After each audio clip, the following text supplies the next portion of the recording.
What happens when one of the most outspoken figures in American politics faces off against one of journalism's most incisive interviewers, and neither is prepared to yield an inch?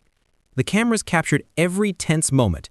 The questions came fast and furious, and what began as a standard political discussion rapidly devolved into one of the most volatile on-air showdowns in recent memory. Before we dive into the details of that electrifying encounter, make sure to hit that subscribe button and leave a comment below sharing whose side you're on in this epic clash, because by the end, you'll definitely have a strong take on it. The interview had been in the works for weeks. Donald Trump had agreed to sit down with Katie Couric for what was billed as a candid chat about his stance on pressing policy matters and his future ambitions. The network hyped it relentlessly, building buzz across social media and news outlets. This wasn't going to be a lightweight exchange. Everyone involved knew that. Couric had forged her career by posing the hard-hitting questions that left politicians uncomfortable and defensive. And Trump?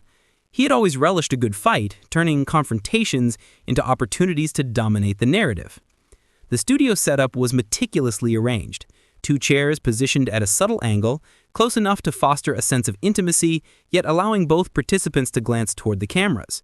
The lighting was flawless, the crew had run through countless rehearsals, and the atmosphere hummed with anticipation. Trump arrived flanked by his typical entourage, exchanging handshakes and small talk with the staff before settling into a seat. He appeared utterly at ease, fiddling with his tie and lounging as if the space belonged to him. Couric entered shortly after, exuding professionalism with her stack of notes in hand, offering a courteous smile as she took her place opposite him. The conversation kicked off on a relatively even keel. Couric started with broad inquiries about Trump's daily life and his overall assessment of the political landscape. Trump responded in his signature manner, expansive, self-assured, with animated hand gestures punctuating his points. He highlighted his achievements, expressed pride in his record, and outlined a bold vision for what lay ahead. Couric listened attentively, nodding and scribbling notes, allowing him to speak freely. To the casual viewer, it looked like a typical political interview, informative, perhaps even routine. But then Couric pivoted sharply. Leading in with a more grave expression, she fired her first truly probing question. You've made numerous statements over the years that fact-checkers have deemed inaccurate. How do you address critics who argue you have an issue with truthfulness? Trump's relaxed demeanor evaporated in an instant. His posture stiffened, his eyes narrowed, and his jaw clenched, a telltale sign to anyone familiar with his style that a fierce rebuttal was imminent. First off, Katie, I don't have a problem with the truth. What I have is a problem with the fake news media constantly distorting my words. You mentioned fact-checkers, but who verifies them? These are folks with clear agendas, people who've never supported me and are just hunting for ways to smear me. Couric didn't hesitate. But these aren't mere opinions. They're backed by verifiable data, statistics, and your own recorded quotes from independent sources. Are you implying a vast conspiracy among these organizations to undermine you? I'm saying there's massive bias, Katie, a huge one. And you've been in journalism long enough to recognize it. The media selects a target and hammers away, pulling quotes out of context, obsessing over minutia while ignoring the broader context, all to push their preferred storyline. Couric consulted her notes briefly before locking eyes with him again. Let's get specific. You claimed a particular economic policy yielded results that economists across the board say don't hold up. When presented with the data, you doubled down. Why not admit the mistake and proceed? Trump leaned back, spreading his hands wide. Because it's not a mistake. I rely on my own excellent sources, people who truly understand the issues. Just because some ivory tower academic disagrees doesn't invalidate me. I've built a business empire, created thousands of jobs, negotiated deals these experts could only imagine. So forgive me if I don't capitulate. But this isn't business. It's public discourse, Couric pressed. In a position of power, don't you bear responsibility for ensuring your statements are accurate? I take that responsibility seriously. What I reject is the notion that only the elite or mainstream media dictate truth. The American people are intelligent. They see through the spin. Couric's tone sharpened while her face stayed composed. So you're framing yourself as an alternative to established facts. That's a troubling precedent. No, I'm the one who speaks plainly, without the filter of political correctness or bias. People crave that authenticity. They're fed up with politicians who dodge and weave. The room's tension thickened palpably. Crew members, previously relaxed, now watched intently. This was veering far from the expected script. Couric forged ahead, delving into Trump's controversial remarks, demanding clarifications. Each time, he parried, sometimes directly, often deflecting, always insisting on unfair targeting. He labeled media outlets enemies of the people. Do you stand by such inflammatory rhetoric? When they lie, distort, and craft harmful narratives? Yes, I'm not against all media. There are fair journalists, but there's plenty of garbage, deliberate misinformation, and it needs calling out. If that irks the elite, so be it. Doesn't attacking the press erode democratic pillars? A free press is vital. A free press, yes. A dishonest one? No. I back real journalism, unbiased fact-finding, not activism posing as reporting. Couric exhaled, recalibrating.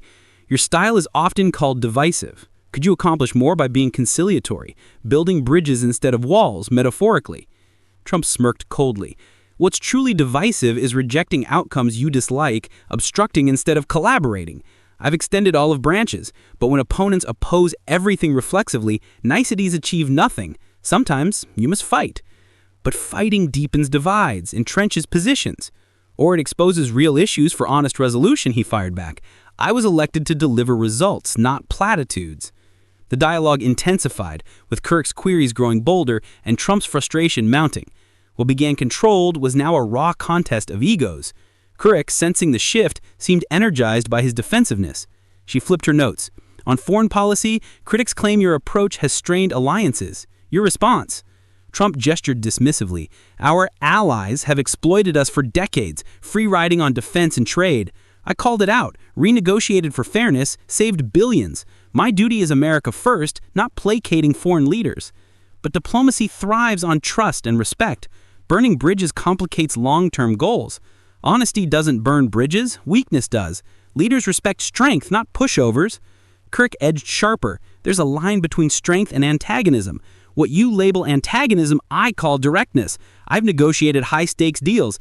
You establish dominance to win. Even if it breeds instability? Disrupting a flawed system isn't instability, it's necessary change for American interests. Couric paused, then shifted. Your rhetoric towards certain groups is accused of empowering extremists. Do you own any responsibility for interpretations? Trump's voice rose. Are you blaming me for others' actions? I can't control twisted minds. I speak plainly. If someone distorts it, that's on them. Words from authority carry weight. Shouldn't you be cautious? I'm cautious, but not PC. Offense is inevitable in this outrage culture. I won't self-censor. This isn't PC, it's decency amid inflammatory speech. Inflammatory to whom? To non-supporters? My base gets it. So listeners bear all responsibility? I'm authentic. They appreciate unfiltered truth over focus-grouped nonsense. On rallies, incidents of violence occur. Do you own the atmosphere? Protesters start it. My supporters are patriots defending rights. But documented cases show your encouragement of aggression. Out of context, it's self-defense against attacks. The studio heated up with each volley. Couric grilled on accountability. You blame others for failures. Why not own them? I own my choices but not inherited messes. Pointing out culprits is honesty. On perceived persecution? Is it a victim complex? It's reality. Bureaucrats sabotage change. Or justified resistance to your style. No, it's bias against excellence. As tempers flared, Couric ditched her notes. You've repeated debunked falsehoods. How justify that? Difference is in interpretation, not lies. Media isn't infallible. So reality is subjective. Media lost its truth monopoly. People decide now. On echo chambers, you surround yourself with yes men. Loyal teams, not saboteurs. Finances, why hide documents? I'm transparent legally, won't arm enemies. Foreign leaders, you praise dictators over allies. Diplomacy, not admiration, effectiveness matters. Finally, on democracy, you've questioned elections, attacked institutions. Trump stood up, abruptly. Enough, this is a hit job, not an interview. Couric stayed seated. These are valid questions.